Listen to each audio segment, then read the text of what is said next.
CM Dhami का रक्षाबंधन पर प्रदेश की बहनों को तोहफा। रक्षाबंधन के दिन प्रदेश में सरकारी बसों में मुफ्त सफर कर सकेंगी सभी बहनें, आदेश हुए जारी।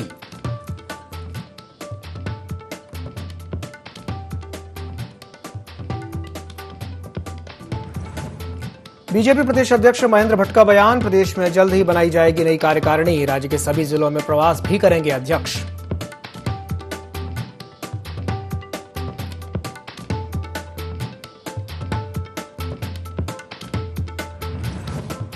चंपावत के सीमावर्ती क्षेत्रों में एसएसबी ने हर घर तिरंगा अभियान किया तेज, ग्रामीणों और छात्र छात्राओं के साथ मिलकर निकाली जागरूकता रैली।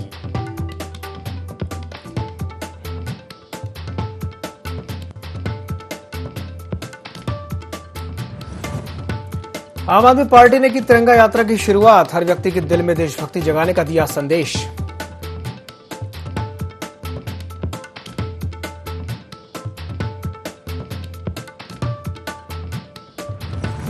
कालाढूंगी के स्वास्थ्य केंद्र में बढ़ रही है मरीजों की तादाद, मानसून के चलते फैल रही है कई बीमारियां, अलर्ट हुआ स्वास्थ्य महकमा।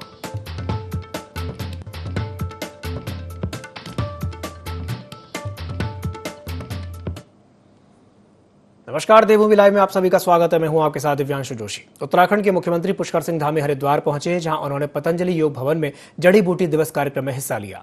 वहीं कार्यक्रम में राज्यपाल lieutenant general Gurmeet Singh, cabinet मंत्री प्रेमचंद अग्रवाल, सुबोध उनियाल, धन सिंह रावत और विधायक समेत अन्य लोग मौजूद रहे। इस दौरान मुख्यमंत्री ने आयुर्वेद से जुड़ी 51 पुस्तकों का विमोचन और 51 जड़ी बूटियां भी लॉन्च की। वहीं कार्यक्रम स्थल पर जिला प्रशासनिक अधिकारी और पुलिस फोर्स भी मौजूद रहा।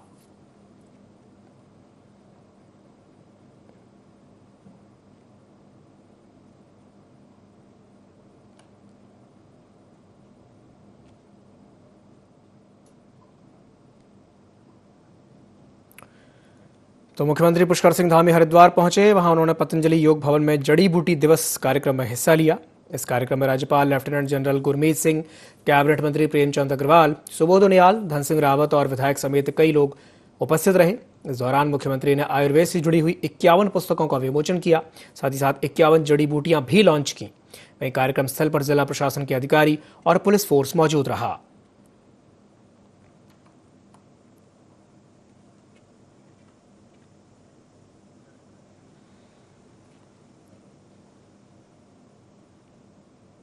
रामनगर के कॉर्बेट टाइगर रिजर्व की झिरना रेंज में लगातार सिमट रहे वन और वन्य जीवों को लेकर बैठक आयोजित की गई। उत्तराखंड और उत्तर प्रदेश के उच्चाधिकारियों की संयुक्त बैठक हुई। मुख्य वन संरक्षक केपी दुबे प्रधान ने जिसकी अध्यक्षता की। बैठक में कॉर्बेट टाइगर रिजर्व और अमानगढ़ टाइगर रिजर्व को इको टूरिज्म जोन के रूप में विकसित करने को लेकर के चर्चा की गई। वन्य जीव अपराधियों का डेटा भी शेयर किया गया। साथ ही वन संरक्षण से जुड़ी सभी समस्याओं पर विचार किया गया।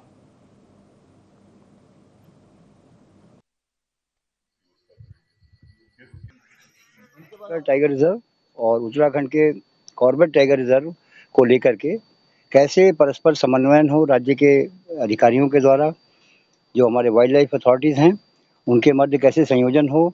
और यहाँ पे जो आज हमने बैठक करी है क्षेत्रीय वन अधिकारियों, जिनको रेंज ऑफिसर भी कहते हैं, उनके स्तर से लेकर के जो डायरेक्टर लेवल के अधिकारी और कंजर्वेटर लेवल के अधिकारी और मैं स्वयं इस बैठक की हमने संयोजन किया है। इसका ये एक कोऑर्डिनेशन मीटिंग हुई है आज कॉर्बेट टाइगर रिजर्व और उसकी जो सदर्न बाउंड्री है उससे सटे हुए अमानगढ़ जो टाइगर रिजर्व का क्षेत्र है और जो टेरिटोरियल डिविजन्स उत्तर प्रदेश की सीमा से लगे हुए हैं, उनके समस्त डीएफओज, उनके रेंज ऑफिसर, एसीएफ और साथ में उनके कंजर्वेटर साहब, ये सभी लोग यहाँ आए और उत्तर प्रदेश के जो चीफ वाइल्ड लाइफ वार्डन हैं उन्होंने इस बैठक की अध्यक्षता की है। तो रामनगर के कॉर्बेट टाइगर रिजर्व की झिरना रेंज में लगातार सिमट रहे वन और वन्य जीवों को लेकर के एक बैठक आयोजित की गई थी। उत्तराखंड और उत्तर प्रदेश के उच्च अधिकारियों की ये संयुक्त बैठक हुई। मुख्य वन संरक्षक केपी दुबे प्रधान ने इसकी अध्यक्षता की। बैठक में कॉर्बेट टाइगर रिजर्व और अमानगढ़ टाइगर रिजर्व को इको टूरिज्म जोन के रूप में विकसित करने को लेकर के चर्चा की गई।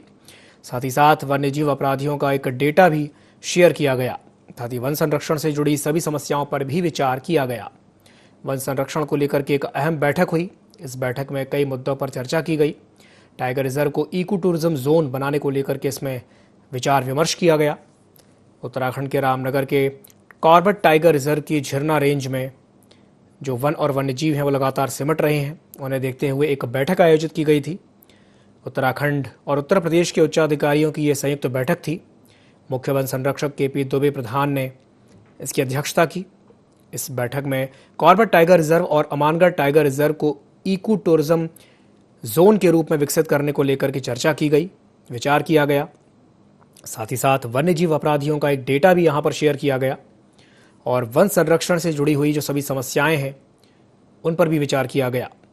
रामनगर के कॉर्बेट टाइगर रिजर्व में वन और वन्य जीवों को लेकर के एक अहम बैठक आयोजित की गई थी। अल्मोड़ा में जिलाधिकारी वंदना सिंह रानीखेत के दौरे पर पहुंची, जहां तहसील मुख्यालय पर जनप्रतिनिधियों के साथ एक बैठक की और क्षेत्र की जनता की समस्याओं के बारे में जानकारी ली और मौके पर मौजूद अधिकारियों को जल्द से जल्द समाधान के निर्देश दिए। साथ ही फील्ड स्तर के अधिकारियों को समय समय पर गांव का निरीक्षण करने के निर्देश दिए। जिलाधिकारी ने राजकीय चिकित्सालय का भी निरीक्षण किया और डॉक्टर्स को जरूरी निर्देश दिए। जिलाधिकारी ने जेनेरिक दवाइयों को भी प्राथमिकता देने की बात कही। साथ ही केआरसी बलून फैक्ट्री का भी निरीक्षण किया। रानी व्हील पर 15 दिन के अंदर सौंदर्यीकरण, ट्रैक निर्माण और फेंसिंग के निर्देश दिए गए।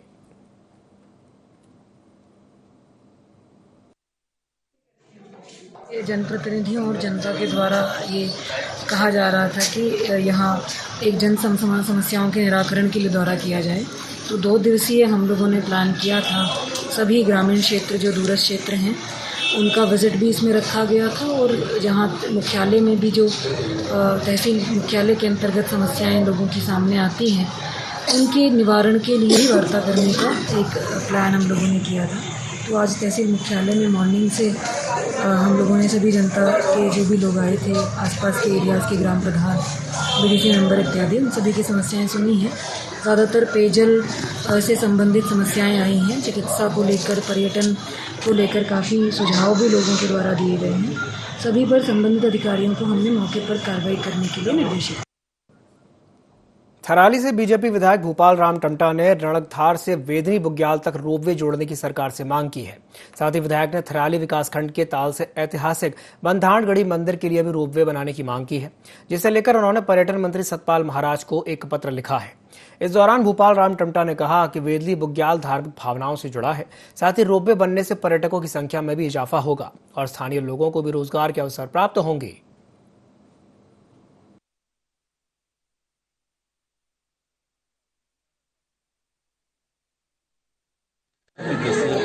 और बहुत बड़ा जो रणकधार से लेकर के बैदनी आली बुग्याल जो हमारा पर्यटक स्थल है, बहुत सारे हज़ारों की तादाद में यहाँ पर सैलानी आते हैं और मैं ये समझता हूँ कि ये क्षेत्र अभी भी पर्यटन की दृष्टि से कहीं न कहीं अभी पीछे है। तो मेरा ये प्रयास है कि रणकधार से और हमारा आली बैदनी बुग्याल हमारा रोपवे बने। उसके साथ साथ मैंने आग्रह ये भी किया है कि जो हमारी यहाँ पर राणगढ़ी है, यहाँ पर भी हमने ताल से लेकर बंधाणगढ़ के लिए रोपवे की मांग की है। तो मेरा प्रयास रहेगा कि हम इस मांग को केवल मांग तक न रखें, इसको आगे बढ़ाने का काम। बाजपुर में कांग्रेस ब्लॉक अध्यक्ष अनिल सेन की अगुवाई में कई कांग्रेस कार्यकर्ता तहसीलदार कार्यालय पहुंचे और मुख्यमंत्री के नाम तहसीलदार को एक ज्ञापन सौंपा, जिसमें चुनाखान और गड़प्पू नाले से जल निकासी की समस्या का स्थायी समाधान कराने की मांग की गई है। जल भराव से इलाके में बाढ़ जैसी स्थिति बन जाती है। स्थानीय लोगों को काफी परेशानियों का सामना करना पड़ रहा है। समाधान नहीं होने पर कांग्रेस कार्यकर्ताओं ने अनशन की चेतावनी दी है। काफ़ी टाइम से बरसात के टाइम में एक नाला जो है जो गड़प्पू से होते हुए हरिपुरा जबरान होते हुए निकलता है, उस नाले की दिक्कत काफ़ी टाइम से चली हुई आ रही है, जिसमें बरसात के टाइम में हरिपुरा जबरान, झाड़ाखंडी और आपका हजीरा तक मार करता है। उसमें लोगों का रहना दुश्वार हो जाता है। इस टाइम बरसात होती है, घरों में 5-5, 10-10 फुट पानी चले जाता है और काफ़ी टाइम में उसे हम लोग ज्ञापन दे रहे, इसमें कोई समाधान नहीं निकल रहा। तो आज हमने तहसीलदार साहब को एक ज्ञापन चेतावनी दी है कि अगर आप इसका कोई समाधान करें, अगर नहीं करेंगे तो हम कल से मैं खुद ब्लॉक अध्यक्ष अनशन पे बैठूंगा। चंपावत के टनकपुर में महिला सशक्तिकरण और बाल विकास मंत्री रेखा आर्या की अध्यक्षता में जिला नियोजन एवं अनुश्रवण समिति की एक बैठक हुई। इस दौरान कैबिनेट मंत्री ने 2022-23 की कुल 42 करोड़ 82 लाख की जिला योजना का परिव्यय को अनुमोदित किया। समीक्षा करते हुए मंत्री रेखा आर्या ने कहा कि जिले के सर्वांगीण विकास के लिए सभी जनप्रतिनिधियों और अधिकारियों को मिलकर के काम करना होगा ताकि प्रस्तावित योजना 2 साल में पूरी हो जाए। उन्होंने अधिकारियों को निर्देश दिए कि जन उपयोगी योजनाओं को प्राथमिकता दी जाए। जनपद चंपावत जल्द ही शिक्षा, स्वास्थ्य, पर्यटन, पेयजल, सड़क आदि के विकास के क्षेत्र में तेजी से आगे बढ़ेगा। जनपद चंपावत के लिए जिला योजना के लिए 42 करोड़ 82 लाख की धनराशि स्वीकृत की गई और इस स्वीकृत धनराशि के परिप्रेक्ष्य में अवशेष कार्यों को पूर्ण करने के साथ साथ में 15% जो है नवाचार या स्वरोजगार के कार्य करने के लिए है। साथ साथ में कुछ कमिटेड खर्चा है उसमें भी जिला योजना का पैसा गया है और नवाचार के जो विकास कार्य हमारे संबंधित डीबीसी मेंबर्स के और संबंधित हमारे जनप्रतिनिधियों के रहेंगे वो इसमें स्वीकृत किए गए हैं। तो पूर्णतः ये कोशिश है कि जिला योजना के माध्यम से जनपद चंपावत जिसमें 2 विधानसभाएं आती हैं उनका विकास जो है वो सुनिश्चित हो। कालाढूंगी में नाले से क्षतिग्रस्त हुई सड़कों का तहसीलदार ने निरीक्षण किया। वहीं निरीक्षण के दौरान ग्रामीणों ने तहसीलदार को बताया कि लोक निर्माण विभाग द्वारा लाखों रुपए खर्च करके सुरक्षा दीवार बनाई गई थी जो 2 महीने तक भी नहीं चल सकी। साथ ही रास्ते में आरबीएम डालने के बजाय मिट्टी डाली गई है जिस कारण से सड़क पर चलना भी मुश्किल हो गया है। वहीं ग्रामीणों ने नाले के बहाव से रास्ता कट जाने की भी शिकायत कई बार की लेकिन प्रशासन के द्वारा कोई सुनवाई नहीं हुई। सड़कों पर ऐसी स्थिति में स्कूली बसें भी नहीं आ रही हैं जिसके कारण बच्चों को मुख्य मार्ग तक पैदल जाना पड़ रहा है।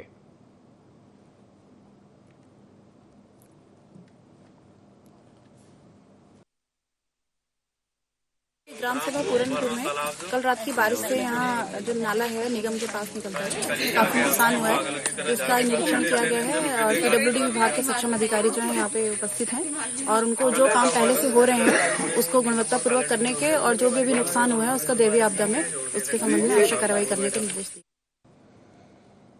लक्सर में फ्लाईओवर ब्रिज पर आवारा पशुओं का डेरा लगातार हादसों को न्योता दे रहा है जिस कारण दुर्घटना की संभावना बनी रहती है। वहीं शिकायत के बावजूद भी प्रशासन सुध नहीं ले रहा है। आपको बता दें कि बीते दिन उप जिला मजिस्ट्रेट ने मामले को संज्ञान में लेते हुए निकाय विभाग को जम करके फटकार लगाई थी लेकिन नगर पालिका परिषद पर इसका कोई असर नजर नहीं आया। वहीं एक बार फिर से जिला मजिस्ट्रेट ने मामले पर निकाय प्रशासन को सख्त हिदायत देते हुए समस्या का समाधान किए जाने का निर्देश जारी किया है।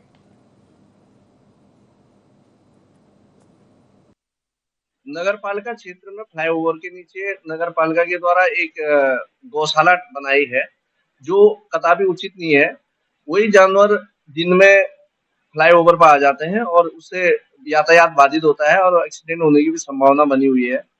इस संबंध में ईओ को निर्देशित किया गया है कि तत्काल इस समस्या का समाधान करें क्योंकि अभी जो पहले ईओ थे उनका ट्रांसफर हो गया है तो नए ईओ आए हैं उनको मैंने निर्देशित कर दिया है कि तत्काल इसको जो समस्या है इसका निस्तारण करें और इस जो गौशाला फ्लाईओवर के नीचे बनाए है उसको उचित स्थान पर शिफ्ट करें। और यदि नगर पालिका परिषद, सरकार और अधिकारी वैदिक गौशाला को जिम्मेदारी देते हैं कि नगर पालिका परिषद की जमीन में आप बनाएं तो 11 दिन के अंदर गौशाला का निर्माण करने की हिम्मत कालिंदी जो गाय माता है उसके आशीर्वाद से हमारे पास है, हम उसको कर देंगे। मैं चाहता हूं एक्सीडेंट में कोई बछड़ा, कोई सांड, कोई गाय, कोई बछड़ी नहीं मरनी चाहिए और उनके प्रति दुर्भावना भी किसी के अंदर नहीं होनी चाहिए। समय बड़ा खराब है, गोवंश की रक्षा करने के लिए हम सबको आगे आना चाहिए। भारी बारिश के कारण उत्तराखंड में भारी उथल पुथल मची हुई है। जगह जगह भूस्खलन से स्थानीय और पर्यटकों को भारी दिक्कतों का सामना करना पड़ रहा है। देहरादून के ब्रह्मपुरी इलाके में मलबा गिरने से एक महिला और 3 मवेशी फंस गए। वहीं 4 मकानों को काफी नुकसान पहुंचा है। सूचना मिलते ही पुलिस और रेस्क्यू टीमें मौके पर पहुंची और महिला को सुरक्षित बाहर निकाला गया। मलबा गिरने से कई रास्ते बंद हो गए हैं। पुलिस को पैदल मार्ग से ही ब्रह्मपुरी गांव पहुंचना पड़ा। हल्द्वानी में बुधवार को कैंप कार्यालय में जिलाधिकारी धीराज सिंह गर्ब्याल ने जनता दरबार में लोगों की फरियाद सुनी। मौसम खराब होने के बावजूद भी जनता दरबार में फरियादियों का तांता लगा रहा। लोगों ने डीएम के सामने हाथी कॉरिडोर मामले से लेकर सड़क, नाला ट्रीटमेंट, जमीन मुआवजा संबंधित मामले रखे। इसके अलावा भी कई ऐसे मामले सामने आए जो कोर्ट में विचाराधीन हैं।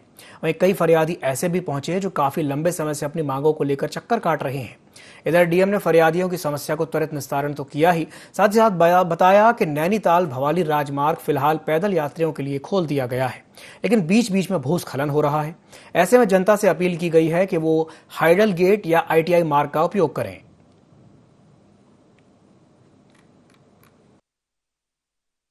अकेली जिंदगी काट मालीचर में पूरी जिंदगी राशन कार्ड मेरा, बोर्ड में नाम मेरा, पेंशन मेरा, गैस की किताब मेरा, मैं मेरा आदमी हल्दी से खत्म हुआ, 2.5 लाख रुपए लगाए, 22,000 रुपए मैंने चांदा मांग के लगाई।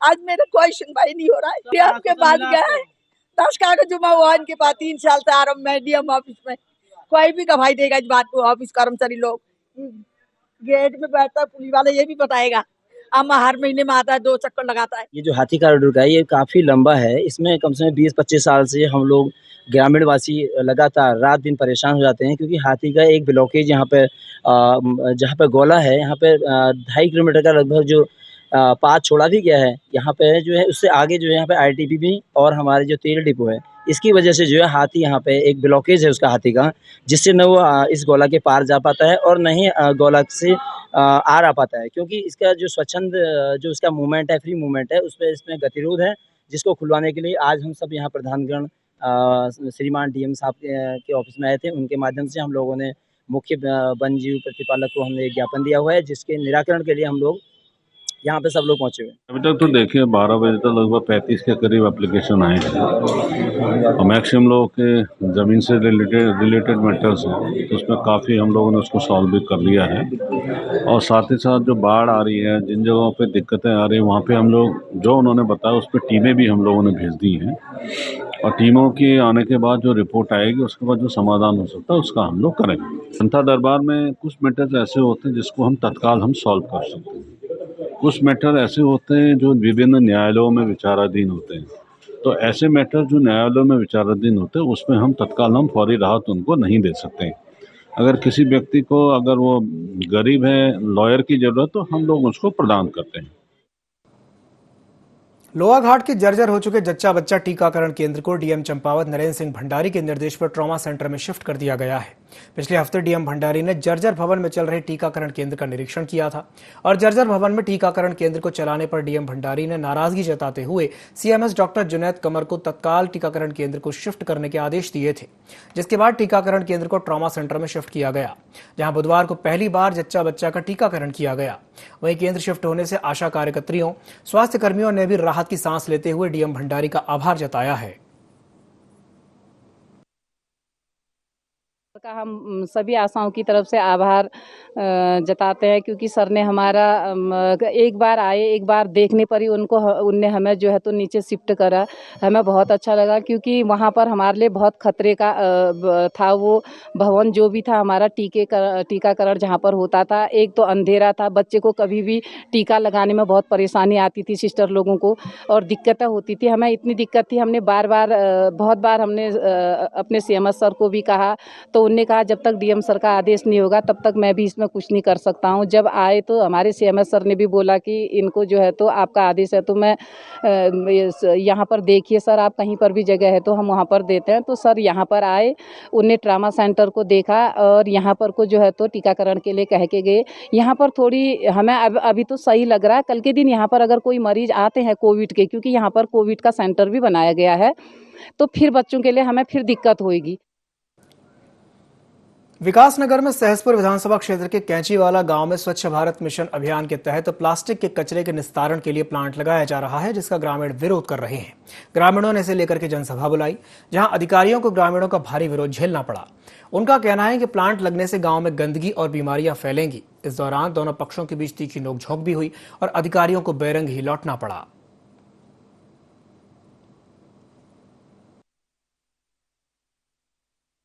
प्रधान जी ने कूड़ादान बनाने की अपेक्षा की है, काम लगा है। हमें पहले तो ये पता लगा कि वहाँ स्टेडियम बन रहा है। चलो बड़ी अच्छी बात है, ग्राउंड साथ है, कोई दिक्कत नहीं। चलो बच्चों के लिए स्टेडियम बन रहा है, कोई अधिकारी आता है, कोई मतलब जनप्रतिनिधि आता है, बड़ी अच्छी छाया बैठेगा, अच्छी वो होगा। लेकिन जब हमें परसों इस बारे में पता लगा कि नहीं, वहाँ ये बात नहीं चल रही है, वहाँ पे जो है कूड़ादान बन रहा है, तो हमने उसके बारे में ऑब्जेक्शन उठाया। पब्लिक साथ गई हमारे, वहाँ पे जाके देखा, प्रधान जी को बोला, काम रुकवाया। कूड़ेदान का प्लांट लग रहा है और तो हमने उसका विरोध करा। यहाँ पर विरोध करने के बाद भी हमने सेक्रेटरी साहब से प्रस्तों की कॉपी मांगी, वो हमें अभी तक नहीं दी और न उनके पास किसी सूचना है कि किस चीज़ पे ग्राम पंचायत की तरफ से, एसडीएम की तरफ से, डीएम की तरफ से किस आदेश से उन्होंने पास कर दिया, उसकी कोई किसी को सूचना नहीं है। पूरा गाँव काफ़ी लोग हो रखे हैं यहाँ पर, सैकड़ों लोग, तो उन सब विरोध में बैठे हैं, किसी को कोई जानकारी नहीं है। यहाँ पर ये स्वच्छ भारत मिशन ग्रामीण के अंतर्गत एक plastic waste management plastic collection centre लगा है। प्लास्टिक वेस्ट मैनेजमेंट यूनिट जिसको बोल रहे हैं, उसमें ये था कि ग्राम पंचायत से जो निकलने वाला प्लास्टिक है उसका जो मैनेजमेंट हो ग्राम पंचायत स्तर पर ही हो जाए। वो पंचायती राज विभाग और स्वच्छ भारत मिशन के युक्तिकरण से बनना था। उसमें पंचायती राज से भी जब प्लांट कंप्लीट होगा तो एक मशीन जिसको कॉम्पैक्टर बोलते हैं, जिसमें प्लास्टिक कॉम्पैक्ट होकर के मतलब कम हो जाता है साइज उसका, और एक जो है आगे उसको रिसाइकलिंग वगैरह के लिए दिया जा सकता है। रुड़की में समय पर इलाज नहीं मिलने से एक नवजात ने दम तोड़ दिया। आपको बता दें कि 12 दिन के बच्चे का स्वास्थ्य अचानक से बिगड़ गया, जिसके बाद नवजात बच्चे को परिजन एम्स हॉस्पिटल में ले गए, जहां नवजात नीकू वार्ड में बेड नहीं मिल सका।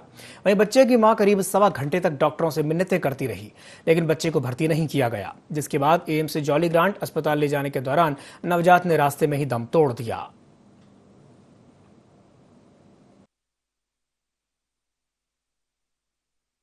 एक बच्चा जो है ऐसा आया था यहाँ पर, जिसको कि एक लेट ऑनसेट न्यूनेटल सेप्सिस था। तो ऐसे बच्चे को उस समय हमारी इमरजेंसी में पीडियाट्रिक्स विभाग में, बच्चों वाले विभाग की जो इमरजेंसी होती है, वहाँ पर रखा गया। उसको ऑक्सीजन भी लगाई गई थी, परंतु उस समय हमारे पास जो था उसको आईसीयू का जो बेड था, बच्चे के उस न्यूनेटल आईसीयू का बेड, वो उस समय खाली नहीं था।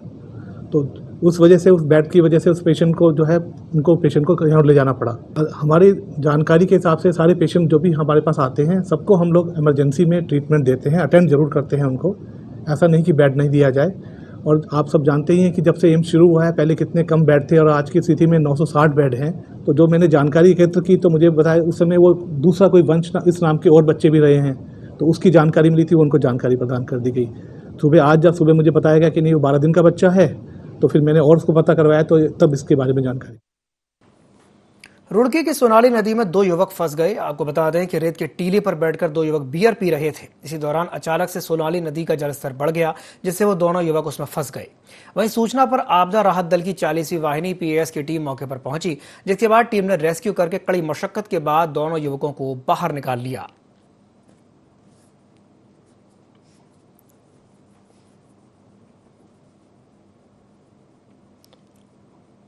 तो रुड़की की सोनाली नदी में 2 युवक अचानक से फंस गए। रेत के टीले पर बैठ करके ये 2 युवक बियर पी रहे थे, तभी अचानक से नदी का जलस्तर बढ़ गया, जिसमें वो दोनों युवक फंस गए। वहीं सूचना पर आपदा राहत दल की 40वीं वाहिनी पीएस की टीम मौके पर पहुंची, जिसके बाद टीम ने रेस्क्यू करके कड़ी मशक्कत के बाद दोनों युवकों को बाहर निकाल लिया।